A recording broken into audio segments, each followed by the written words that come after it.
Hey guys, excuse my quarantine look, but this is our new way of life.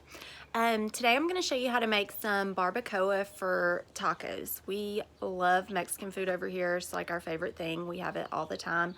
So I just wanted to switch it up a little bit and have something a little different than your traditional ground beef or chicken tacos.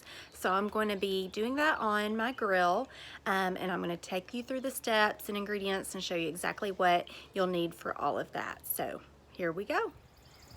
I've got my big green egg heating up to put this meat on. You can honestly do any kind of grill as long as you have some indirect heat.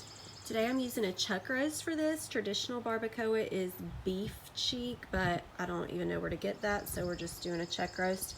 I've got it rubbed down with some adobo seasoning, which is like a garlic, pepper, salt, ground up oregano, Mexican seasoning, ancho chili powder, which is a really good smoky chili powder, some cumin, some Mexican oregano, and then I'm going to make a sauce later on with these chili pods, which is the ancho chili pod, which is the whole version of this powder.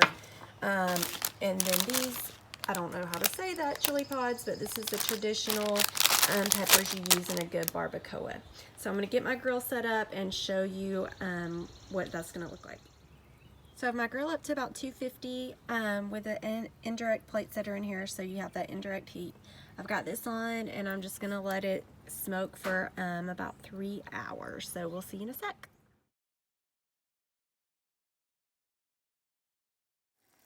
I've got these peppers simmering and some chicken stock. We're going to let that simmer for about 20 minutes.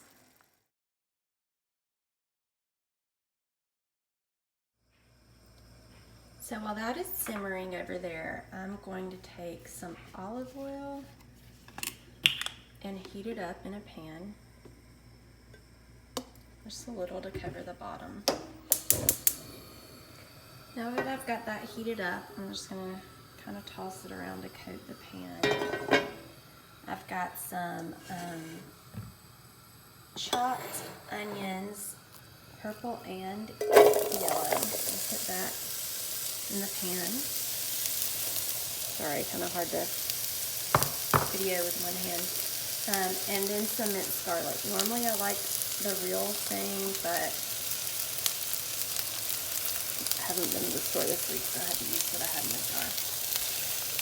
So I'm going to saute that for a few minutes just until fragrant. As I showed, you know, this will make your house smell amazing.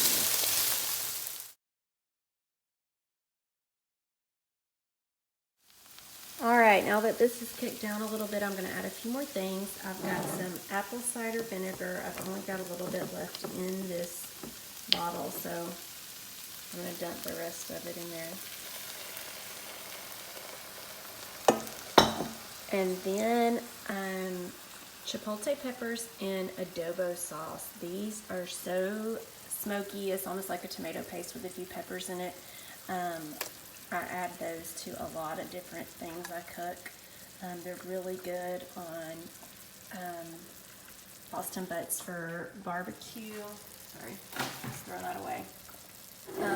Just any kind of, you want some Hispanic flavor to your food, it's really good. Then some chicken broth, just so it has like a good consistency. I'm going to stir that all up and let it simmer for about 20 minutes as well, till it gets just kind of thick and cooked down. Alright, this has been cooking for about 3 hours now, as you can see at about 250. I'm going to open it up and it looks so good. We're going to take it off the grill and put it in a foil pan. We're going to leave our grill going because we're going to make this sauce to put over it and put it back on the grill.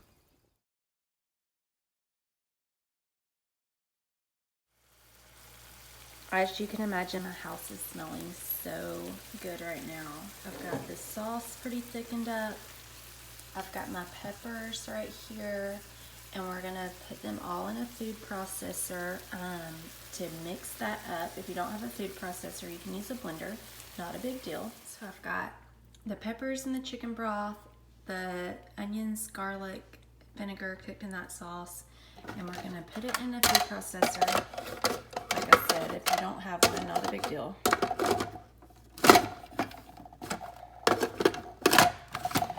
Obviously, I can't do this very well one-handed. And we're just gonna pulse it up. Oh.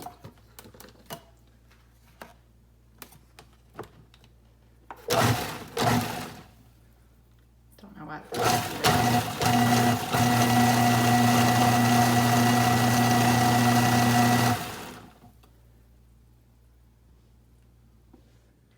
All right, so we've got our chuck roast right here. I've got all these ingredients that I've blended up. We're gonna just pour them right in the pan on top of that.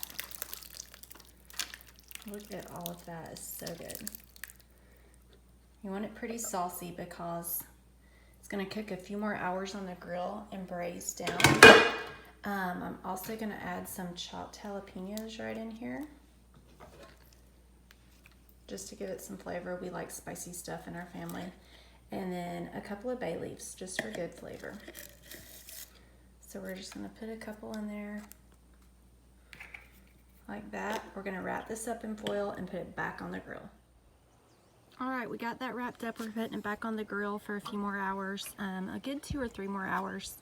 As you know, with most roast, you need it to cook a long time to get that tender, shredded consistency, and that's what we're going for here. So we'll see you again in about 2 or 3 hours.